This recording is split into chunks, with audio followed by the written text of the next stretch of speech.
1절에서 17절 보겠습니다.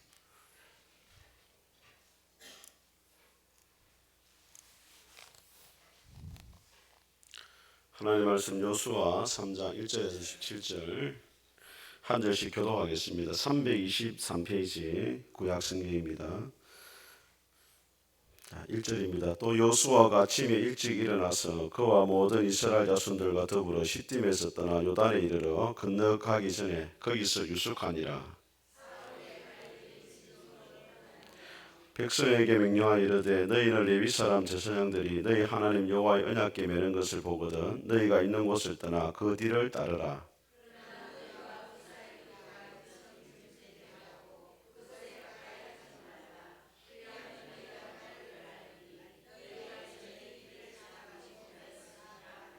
여호수아가 또 백성에게 이르되 너희는 자신을 순결하게 하라. 여호와께서 내일 너희 가운데 기이한 일들을 행하시리라.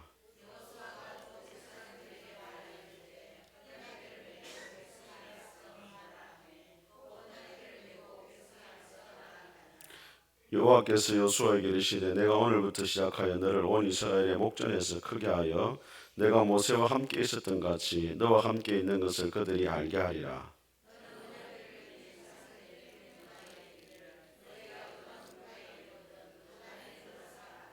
여호수아가 이스라엘 자손에게 이르되 이리 와서 너희 하나님 여호와의 말씀을 들으라 하고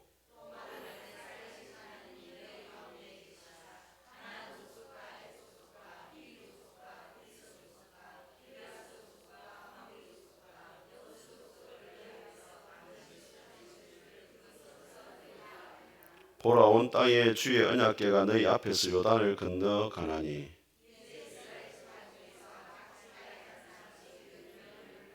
온 땅에 주의 여호와의 궤를 맨 제사장들의 발바닥이 요단 물을 밟고 멈추면 요단 물 곧 위에서부터 흘러내리던 물이 끊어지고 한 곳에 쌓여 서리라.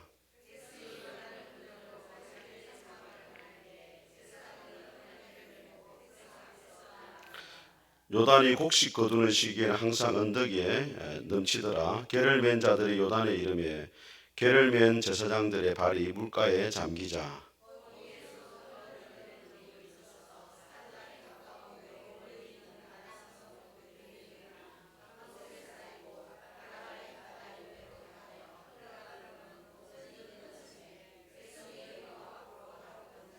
같이 읽겠습니다.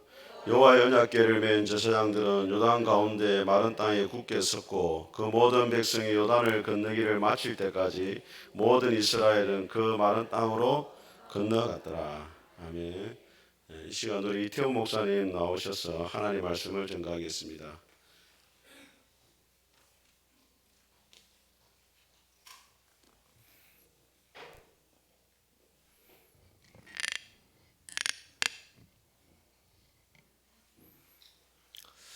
오늘 함께 읽은 말씀을 통해서 안개 속 그리스도의 행진이라는 제목으로 우리 성도님과 함께 말씀을 나누려고 합니다. 저는 지금 해운대에 살고 있습니다. 네.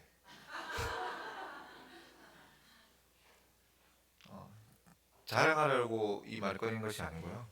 부산 사람들이 이제 해운대에 산다고 하면 해운대에 입성한다 이런 표현을 쓰더라고요. 그래서 부산 산다, 해운대 산다 이렇게 구분을 하더라고요. 근데 저는 해운대가 그렇게 좋지는 않습니다. 왜냐하면 제가 세상에서 가장 싫어하는 것들이 가득 차 있기 때문입니다. 딱 네 글자로 준다면 고온다습. 네. 이게 엄청난 곳이 해운대입니다. 더운 것도 싫은데 거기다가 이제 습하기까지 하면 이제 막 예전에 제가 신방각을 할 때 막 양복이 다리에 막 붙을 정도로 막 너무 싫더라고요. 생각도 하기 싫습니다. 거기 여름이 되면 또 거기 이제 바닷가 도시의 특성이 있는데요. 바로 해무가 또 일어납니다. 앞이 보일지 않을 정도로 해무가 짙게 깔려 있는 그것을 보면서 저는 가끔 이런 생각을 합니다. 왜 이런 곳이 집값이 비쌀까? 네, 이건 여담이고요. 이런 곳에서 살면서 한 번은 이런 이제 칼럼을 적은 적이 있었습니다. 제목은 해무를 가르는 빛. 좀 멋지겠죠? 그날 아침에 제가 이제 사회가 하러 나가려고 이제 문을 나섰는데 아파트 앞동에 그 큰 글자가 보이지 않을 정도로 해무가 잔뜩 끼었습니다. 정말 익숙한 길이었고 매일 가는 길이었지만 정말 낯선 그런 길을 가는 것처럼 좀 어색한 그런 발걸음이었는데요. 이렇게 뚜벅뚜벅 이제 해무를 헤치면서 길을 걸어가고 있다가 갑자기 해가 탁 뜨면서 강렬한 햇빛이 비치니까 갑자기 앞을 가로막고 있던 해무가 온데간도 없이 이렇게 앞이 착 이렇게 벌어지는 것을 제가 이렇게 목도하게 되었습니다.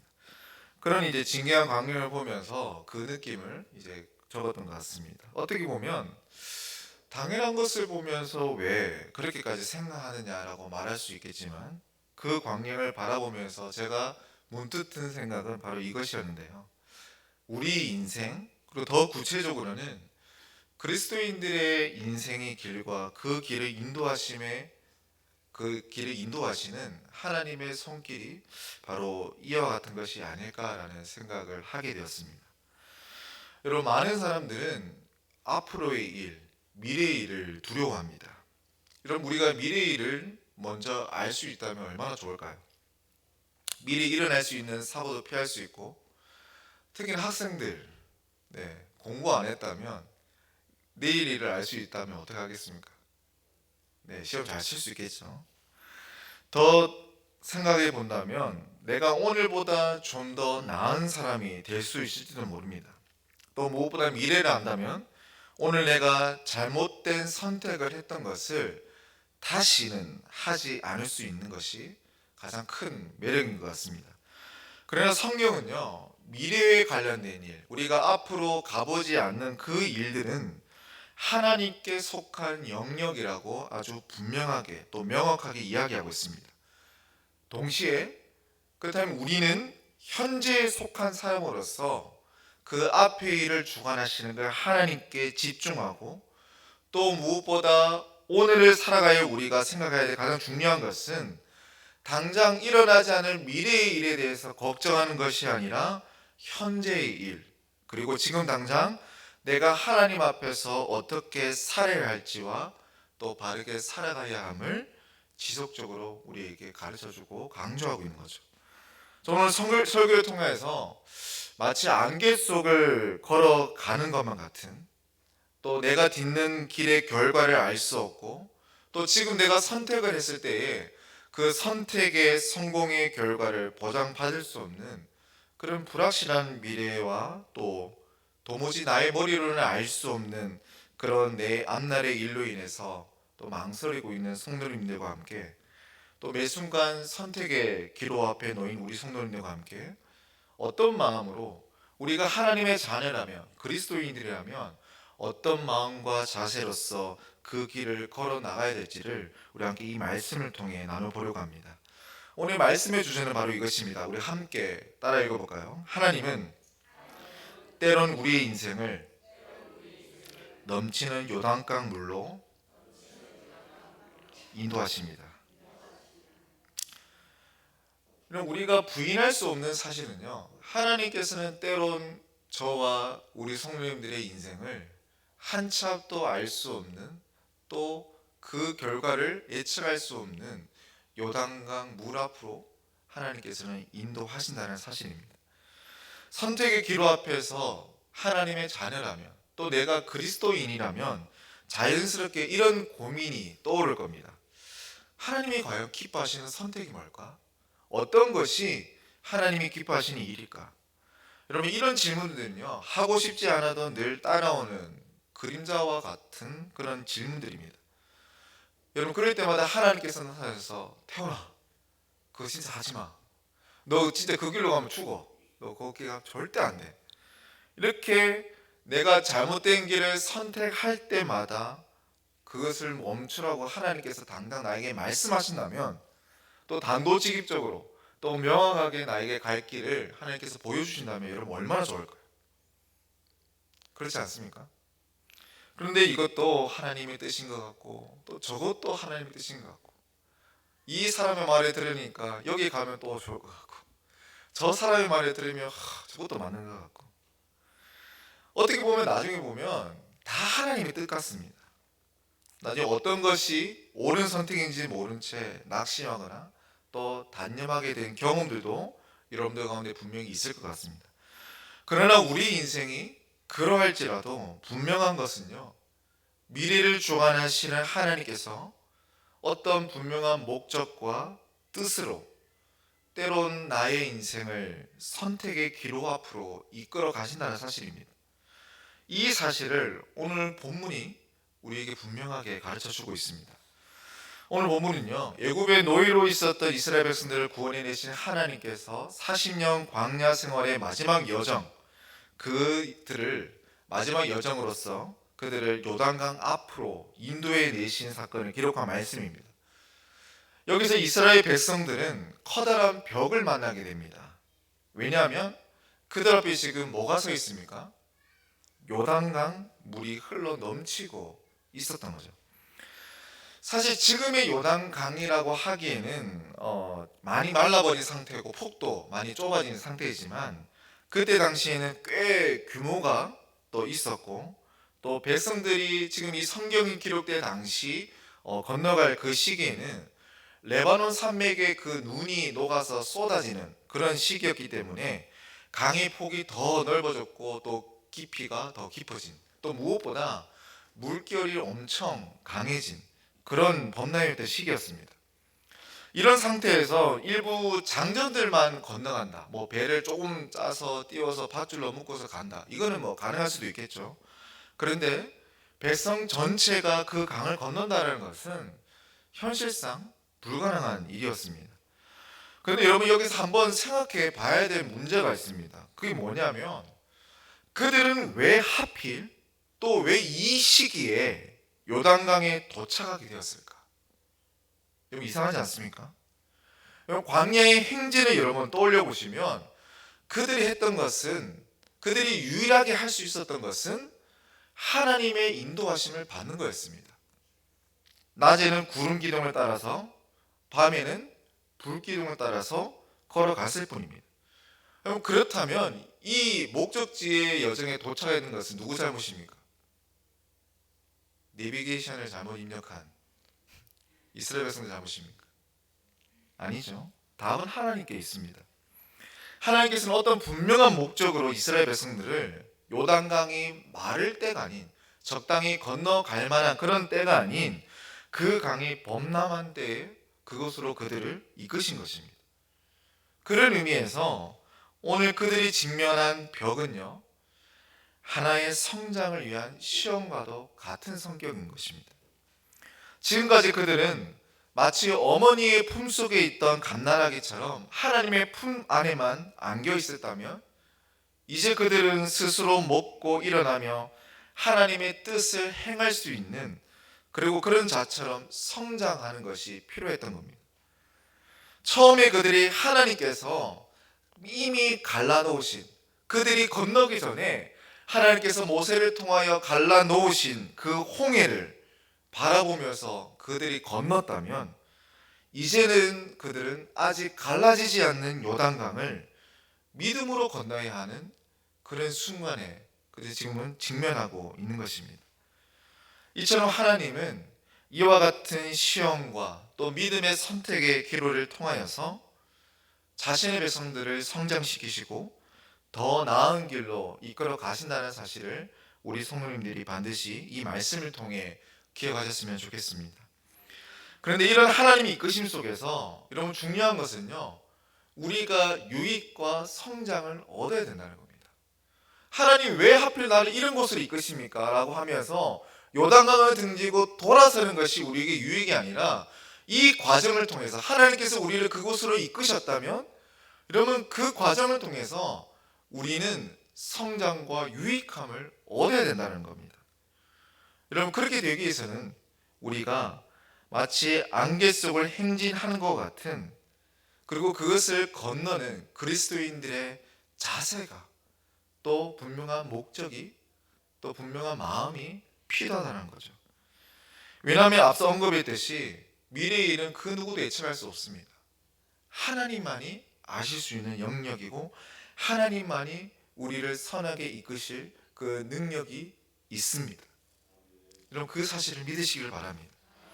여러분 하나님께서 알아서 해 주시겠지 이런 막연한 생각으로 기회가 보이는 대로 저거 좋겠다 이런 마음으로 물을 밟는 것은요 여러분 용기가 아니라 무모함일 수도 있습니다.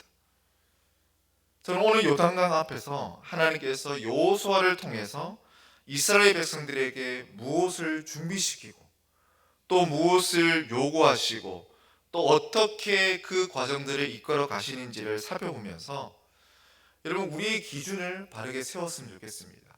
내 눈에 좋아 보이는 대로 선택하거나 또 도전하는 것이 아니라 매 순간 답이 정해지지 않는 그런 선택의 기로 앞에서 우리의 선택의 기준들을 어디에 두고 어디로 삼아야 할지 또 우리가 무엇을 의지해야 될지 함께 살펴보겠습니다.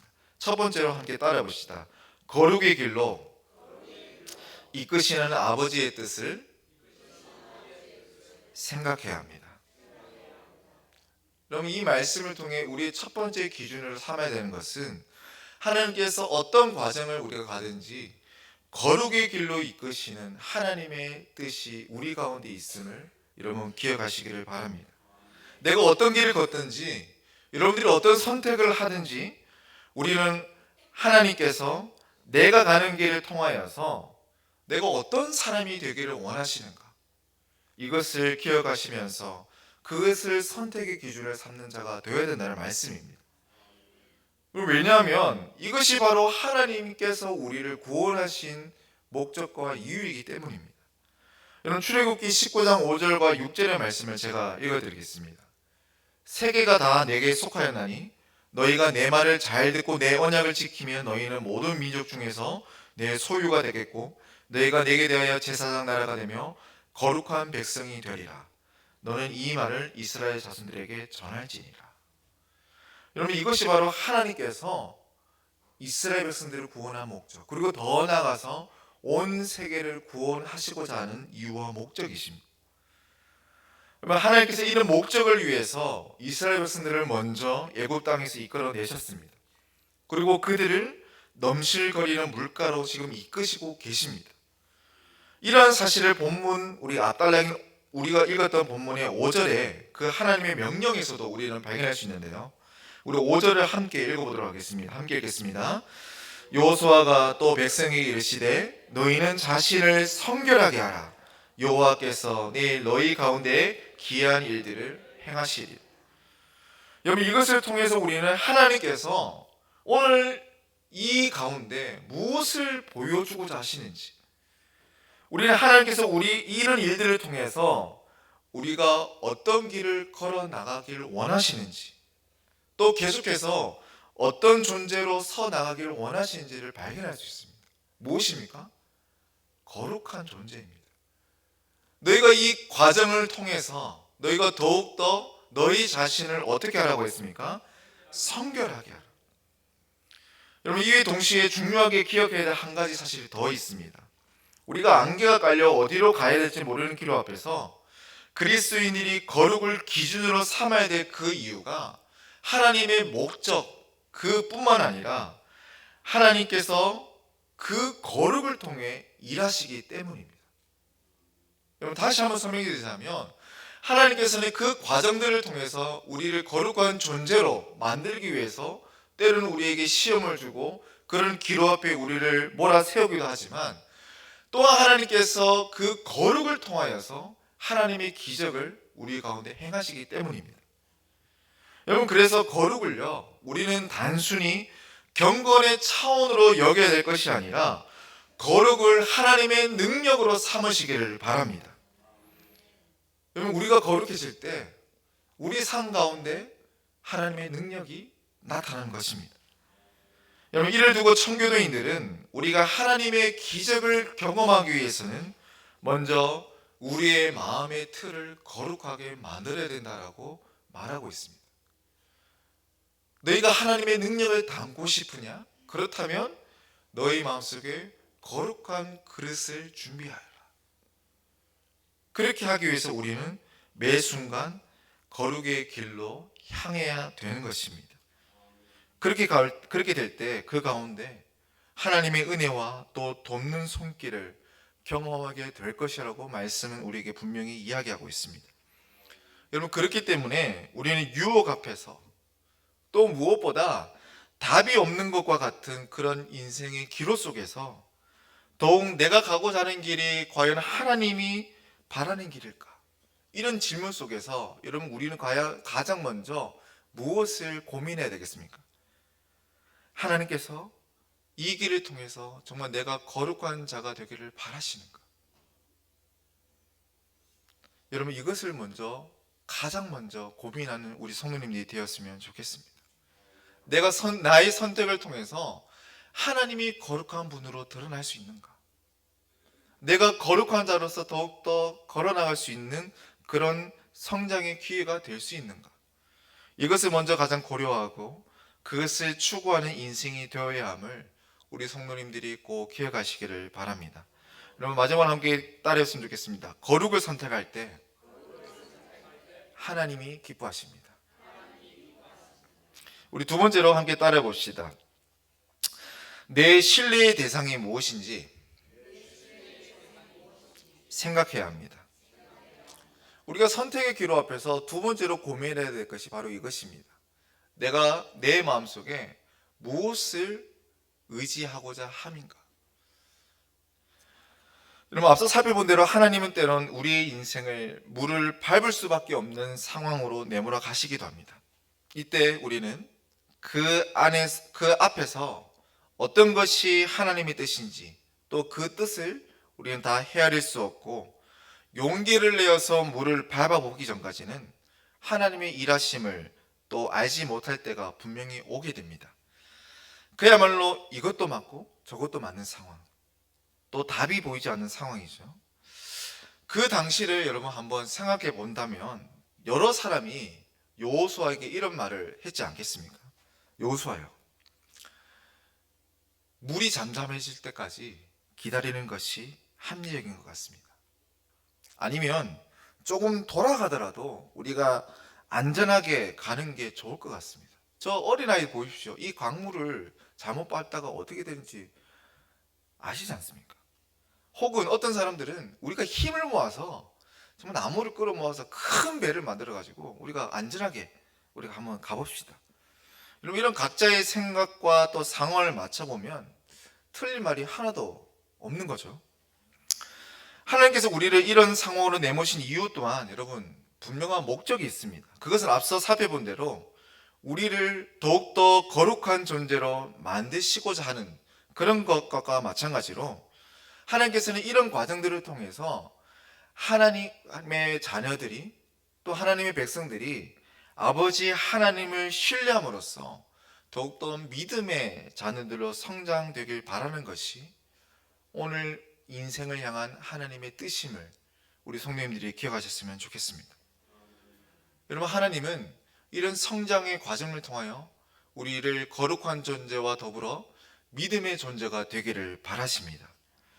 여러분, 믿음의 자녀들은요, 하나님이 어떤 분이신지를 알고 또 하나님의 말씀하신 대로 그것이 이루어질 줄 믿음으로 용기 있게 나아가는 삶의 태도를 지닌 자들을 바로 믿음의 자녀라 일컫습니다.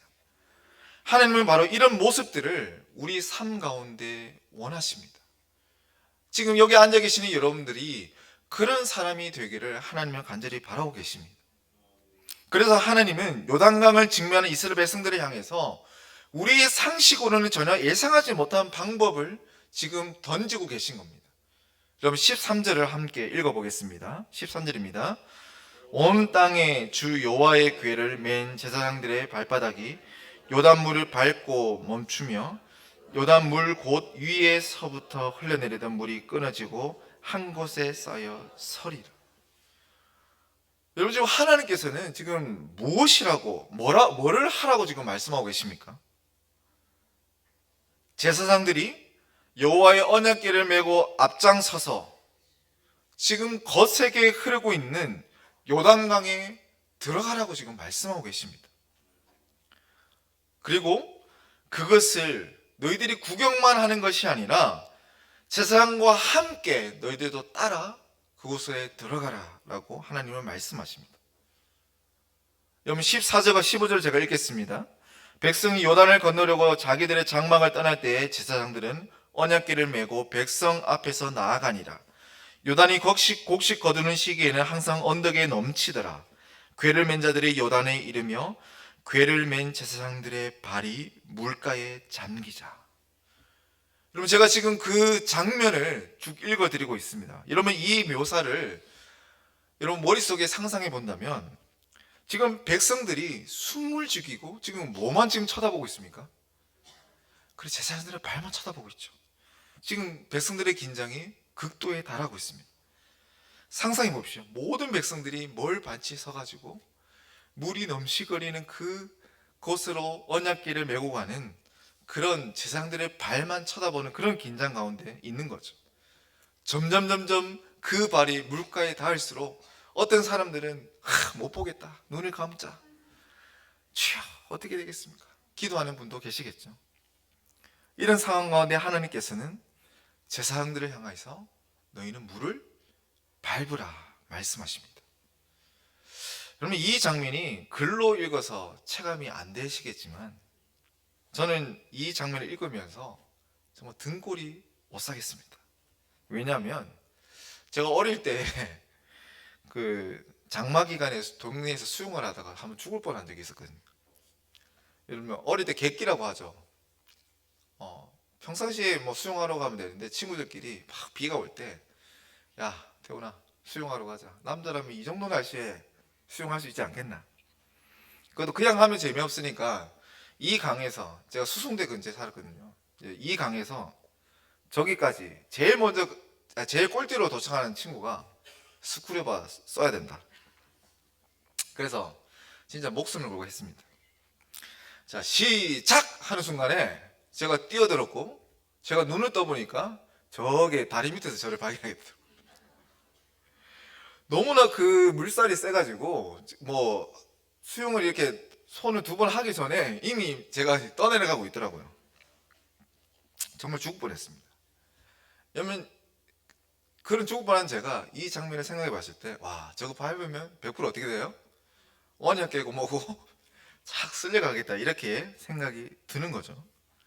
이처럼 밟으면 목숨이 위태로운 상황 속에서 여러분 하나님의 말씀대로 물을 밟았을 때 어떤 일이 일어났습니까? 우리 16절 함께 읽어보겠습니다. 시작. 곧 위에서부터 흘러내리던 물이 그쳐서 사르단에 가까운 매우 멀리 있는 아단 성읍 변두리에 일어나 한 곳에 쌓이고 아라바의 바다의 여매로 향하여 흘러가는 물은 완전히 끊어짐에 백성이 여리고 앞으로 바로 건넜어요. 할렐루야. 할렐루야. 여러분 이 기적을 믿으십니까? 여러분 제사장들이 물을 밟고 한 걸음 더 나아갔을 때에 어떤 일이 났습니까? 물이 소용돌이를 치면서 성경의 표현으로 물이 쌓이게 되었다라고 기록됩니다. 여러분 13절에 이미 약속한 대로 너희가 그 물을 밟을 때 물이 쌓여서 벽을 이루게 될 것이다 라는 그 하나님의 말씀이 실제로 어떻게 된 것입니까? 쌓여서 벽을 이루게 된 것입니다. 여러분 이것이 하나님의 말씀을 믿고 용기를 가진 자들이 그리고 그것을 행한 자들이 누리게 될 하나님의 역사이자 하나님의 손길입니다. 여러분 여기서 제가 한 가지 더 덧붙이고 싶은 것은요, 이런 그리스도인들이 물을 밟아야 될 그 용기는 여러분 객기나 무모함이나 자신감 혹은 다른 것을 의지할 만한 것을 바라봄으로써 그 물을 향해 발을 밟아서는 안 된다는 사실을 여러분들에게 말씀드리고 싶습니다. 여러분 내가 그 물을 밟을 때 저기 밑에서 누가 밧줄로 나를 붙들고 있겠지. 그런 믿을 만한 요소를 보면서 그런 무모함이나 객기로서 어떤 도전 정신으로서 그것을 하는 것이 아니라 아주 분명한 그 신뢰를 대상을 우리는 분명히 알고 가야 된다는 겁니다. 여러분 하나님께서는 우리가 내딛는 요단강의 상황을 우리가 절대로 예측할 수 없는 환경임을 분명히 보여주고 계십니다. 이런 물이 갈라지고 난 다음에 야 누구든지 갈 수 있죠. 물을 갈라놓고 나서 하나님께서 걸어가라 이렇게 하면 누구나 쉽게 그 길을 걸어갈 수 있습니다. 하지만 물이 넘치는 그 아래의 상황을 전혀 알 수 없는 그런 상황 속에서는 그 누구도 장담할 수 없고 또 그 누구도 주관할 수 없는 것입니다. 여러분, 그래서 우리의 용기는요, 자칫 세상이 포장하고 있는 도전 정신으로 포장되어서는 안 된다는 것을 꼭 구분하시기를 바랍니다.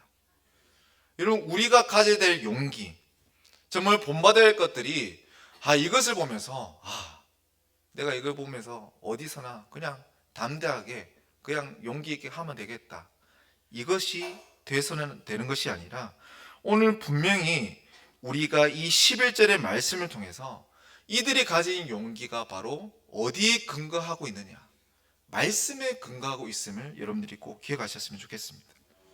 오늘 11절 한번 읽어보겠습니다. 시작. 보라, 온 땅의 주의 언약궤가 너희 앞에서 요단을 건너가라니. 여러분, 하나님께서는요, 백성들의 시선을, 너희들의 눈을 들어서 제사장들의 발이 아니라 지금 어디를 보라고 하십니까? 그들이 지고 있는 언약궤를 바라보라. 여러분, 뭐라고 하셨냐고요? 너희들이 지금 현상에 주목하고 있는 제사장들의 발이 아니라 어디를 보라고 하십니까? 언약궤를 바라보라. 주 여호와의 언약궤가 요단으로 너희를 앞서 행할 것이다. 여러분, 어떻게 행하신다고요? 바로 앞서 행할 것이다. 여러분, 이것이 우리가 가진 용기의 근거입니다.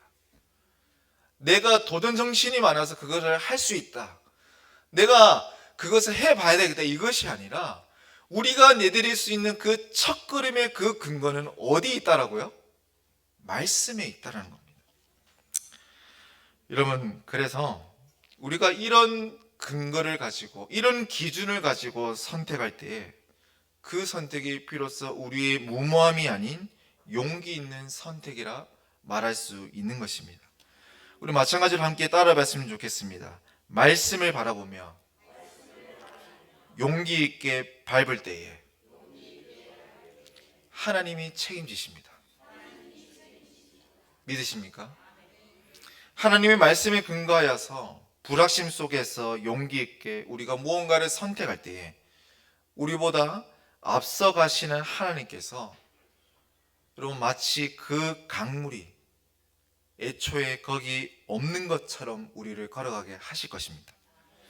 우리가 자주 부르는 찬송가 가사처럼 이 눈에 아무 증거 아니 배워도 믿음만을 가지고 늘 걸으며, 이러한 고백으로 용기 있게 안개와 같이 짙게 깔려져 있는 여러분들의 인생을 한 발자국 걸어 나가시는 우리 성도님 되기를 간절히 바랍니다. 우리 세 번째로 함께 읽어봤으면 좋겠습니다. 언제나 함께 하실 예수님을 생각해야 합니다. 우리가 선택기로 앞에 내가 이것을 해서 잘 될 수 있을까? 내가 이것이 맞는가라는 그런 고민 앞에서 우리가 마지막으로 붙들어야 될 것은 언제나 함께 하실 예수님을 여러분들이 생각해야 된다는 사실입니다. 여러분, 넘실거리는 이 요단강의 광을 받는 그 순간의 선택과 그 용기만이 필요한 것이 아니라는 거죠. 여러분, 그 전체를 우리는 또 바라봐야 합니다. 여러분, 요단강 물을 받는다고 해서 그 역사가 이루어지고 또 그 모든 과정이 끝이 난 것이 아님을 그 시각적으로 오늘 말씀은 우리에게 잘 보여주고 있습니다. 이 말은 내가 앞서 말한 대로 거룩을 추구했음에도 또 하나님의 말씀을 읽고 그것을 하나님이 하라는 대로 그것을 했음에도 불구하고 여러분, 당장 내가 원하는 결과가 나타나지 않거나 또 그 선택으로 인하여서 더 힘들 수도 있거나 그 과정이 내가 생각하는 것보다 훨씬 더 길게 이어져 갈 수도 있다는 것을 여러분들에게 지금 말씀드리고 있는 겁니다. 여러분, 어떤 사람들은 물이 갈라진 그 역사를 본 것만으로 충분하다, 정말 끝이 났다, 이렇게 생각하는 사람도 있을 것입니다. 그러나 용기 있는 이 한 걸음이 역사를 이루고 또 중요한 것만큼 더 중요한 것이 있습니다. 그것이 뭐냐 하면 하나님께서 우리 인생 가운데 반드시 이루고자 하는 것이 있다는 거죠. 그것은 바로 우리의 구원과 또 하나님께서 내 개개인의 인생을 향해 그 이루어 놓으신, 또 정해 놓으신 그 계획을 이루기 전까지 하나님은 멈추지 않는다라는 사실입니다.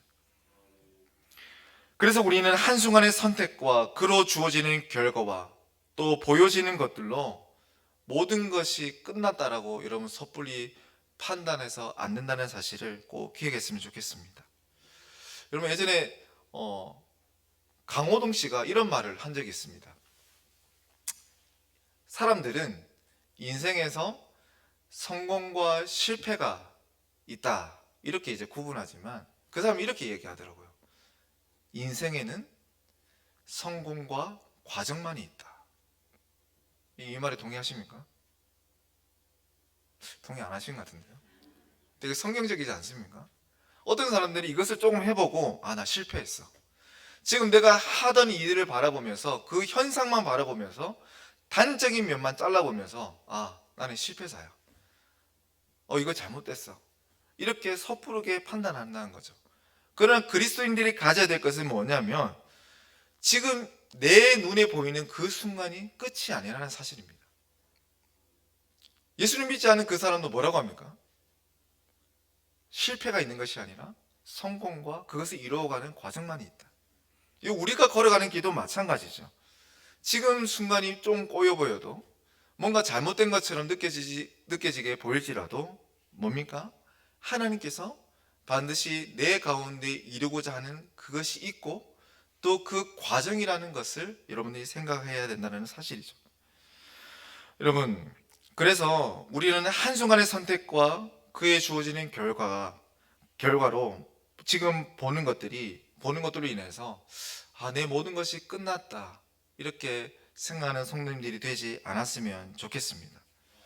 여러분 여전히 우리가 가야 될 길이 있고 또 오늘 본문에 봤던 것처럼 여전히 지금 백성들이 또 걸어가야 될 그 목적지가 남아 있는 것입니다.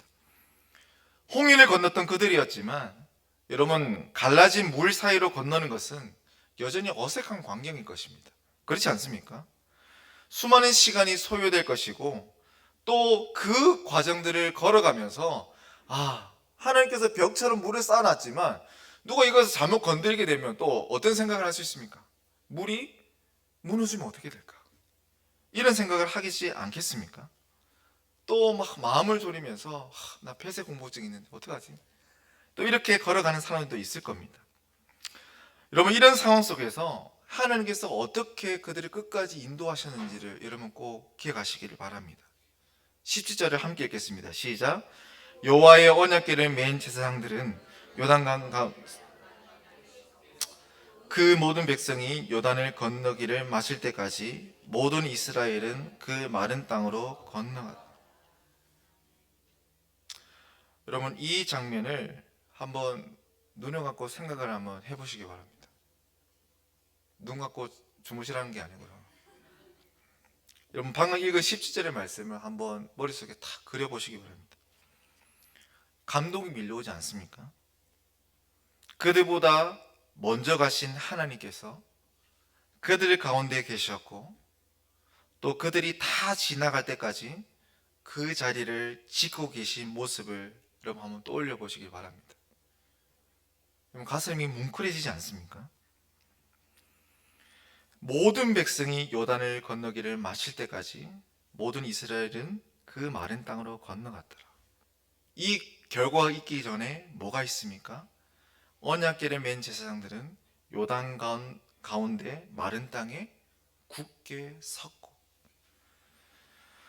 그러면 이것이 우리가 믿음으로 용기를 낼 수 있는 근거이자 내가 당장 그것을 선택했음에도 불구하고 또 그 선택의 결과가 나에게 당장 손에 만져지지 않더라도 내가 끝까지 하나님을 신뢰할 수 있는 이유가 바로 이것입니다. 여러분 우리의 안개와 같은 인생도 마찬가지입니다. 내 앞을 가로막고 있는 안개가 언제 거칠지 또 내가 믿음으로 한 발자국 디뎌도 금방 안개가 사라질 것 같지 않을지도 모르겠지만 그럼에도 불구하고 확신 있게 또 담대하게 또 인내함으로 거룩함과 말씀을 근거로 용기 있는 그런 용기 있게 끝까지 우리가 그것을 이어나가고자 할 때 여러분 우리는 이 역사를 경험하게 될 것입니다. 우리보다 앞서가 계시고 또 여전히 거기 계시며 끝까지 함께 하시는 예수 그리스도께서 우리 성도님들의 그 선택의 기로에서 그 길을 잃지 않도록 최종 목적지까지 여러분들을 안전하게 이끌어 가실 것입니다. 그래서 우리가 함께 이 말씀을 따라해 봤으면 좋겠습니다. 예수님을 의지할 때 끝까지 우리를 인도하십니다. 여러분 이 사실을 믿으십니까? 오늘날 우리가 살아가는 세상은요, 신앙적으로도 아주 열악한 그런 상황 속에 있습니다. 우리가 눈만 뜨고 또 일어나면 세상은 계속 소용돌이처럼 변화하고 있습니다. 그럼 마치 우리의 목까지 탁 차오르는 것 같은 그런 요단 강물을 건너가야 할 것 같은 그런 시대를 여러분들은 살아가고 있습니다. 여러분 이런 상황 가운데 우리는 앞으로의 상황을 전혀 예측할 수 없기 때문에 더 두려울 수밖에 없습니다. 올해도 이렇게 힘겨웠는데 내년에는 어떤 상황이 발생될까? 내 미래는 과연 어떻게 될까? 지금 공부하는 학생들이라면 나는 과연 어떤 대학에 들어갈까? 취업 준비하는 사람들이라면 나는 내가 일할 곳은 어디일까? 또 그런 것을 고민하는 자녀를 둔 부모라면 내 자녀의 진로, 결혼 어떻게 될까? 또 우리의 가정은 앞으로 어떻게 살아가야 되게 될까? 이런 여러 가지 고민과 걱정들과 또 그것을 타개하기 위해서 선택해야 될 그 수많은 문제들이 오늘 우리 앞에 넘쳐져 있습니다. 그러나 성도 여러분, 우리 가운데 이런 일이 많더라도 두려워하지 않기를 바랍니다. 낙심하지 말고 끝까지 이런 기준들을 가지고 우리에게 주어진 그 길을 묵묵히 걸어 나가시기를 바랍니다. 왜냐하면 우리가 끝까지 걸어 나가야 될 그 여정 가운데 예수님께서 먼저 가 계시고 여전히 거기 서 계시며 끝까지 우리와 함께 해 주시기 때문입니다. 아무리 그 요단 강물이 우리를 덮칠 것처럼 넘실거리며 우리의 숨을 죄어오는 것처럼 차오르게 보일지라도 예수님께서 그것을 쌓아 주실 것입니다. 요한 1서 5장 18절을 보면 하나님께로부터 나신 자가 그를 지키심에 악한 자가 그를 만지지도 못하느니라 라고 말씀하십니다. 이 세상 그 어떤 강력한 세력도 악의 세력도 하나님의 소유인 성도님들을 건드리지 못할 것입니다. 우리 푸른숲 교회 성도님들은 이 넘실거리는 요단강 앞에서 그리고 그 갈라진 땅을 건널 때 우리의 눈을 환경이 아니라 제사장들이 맨 그 언약궤에 고정시켰으면 좋겠습니다. 그리고 더 나아가서 우리를 끝까지 지탱하시는 예수 그리스도의 십자가를 여러분 바라보시기를 바랍니다. 사랑하는 성도들 말씀을 읽겠습니다. 여러분 사실 제가 오늘 여러분들에게 드린 이 말씀은요 1년 전에 지금 제가 하고 있는 일과 또 사역을 하기에 앞서서 제 스스로를 향하여서 집요하게 물고 늘어졌던 그런 질문들을 정리해 봤던 것입니다. 지금까지와는 전혀 다른 형태의 사역과 또 그런 환경 속에서 뛰어들어가기 전에 내가 과연 이것이 하나님 뜻이 맞을까? 내가 이걸 잘 해낼 수 있을까? 이런 고민들 속에서 정말 하나님께서 또 말씀하신 그 말을 또 고민했던 그런 본문이었던 것 같습니다. 저도 한 번도 가보지 않았던 길이기 때문에 과연 이게 잘된 선택일까? 또 밤에 자는 또 딸과 또 아내를 바라보면서 밤이 깊도록 많은 생각을 했고 또 스스로를 향해서 자책도 했던 것 같습니다. 그 가운데 하나님께서 이 말씀을 통해 저에게 갈 길을 보여주셨고 또 1년이 지난 지금도 그렇게 이끌어가고 계심을 또 매일매일 경험하고 있습니다. 제가 이런 말씀을 드리는 것은 우리 성도님들의 삶에도 이런 선택의 기준들과 또 분명한 목표와 또 바른 신뢰의 대상이 있음으로 인해서 매일매일 살아계시는 하나님의 인도하심을 우리 성도님들이 경험했으면 좋겠습니다. 또 그런 날들이 가득하기를 축복합니다. 그러면 사실 정말 이 자리가 저에게는 참 부끄러운 자리입니다. 한 목사가 한 교회에서 2번 사임하기도 힘든데, 네, 설교까지 또 마지막에 그 영광까지 주시니 참 죄송한 마음이 들고 아쉽기도 합니다. 저는 개인적으로 푸른숲 교회가 개인적으로요. 저는 푸른숲 교회가 고향이고 집이라고 생각합니다. 그래서 제가 잘 사역했던 교회를 나왔을 때 가장 처음 머리를 들고 온 곳이 바로 여기입니다. 여러분들이 그렇게 생각 안 하시고 계신 것 같은데요. 그래서 저는 떠나는 것이 아니라 더 나은 사람, 더 나은 성도, 또 더 나은 목사가 되어서 다시 성도님들과 만나 하나님의 은혜를 나누고 또 찬양하게 될 그 날을 기대하면서 정말 하루하루 열심히 또 사역하고 또 살아가겠습니다. 늘 언제나 사랑으로 또 환대해 주시는 우리 푸른숲 교회 성도님들과 또 저의 영원한 멘토이자 또 훌륭한 스승이신 또 김영삼 목사님께 또 진심으로 또 감사의 말씀을 드리면서 우리 성도님들도 다른 장소이지만 같은 목표를 향하는 마음으로 거룩으로 또 믿음으로 인내로 우리의 삶을 아름답게 우리가 아닌 하나님께 내어드리는 그런 귀한 삶이 되기를 우리 사랑하는 주님의 이름으로 축복합니다. 함께 기도하겠습니다.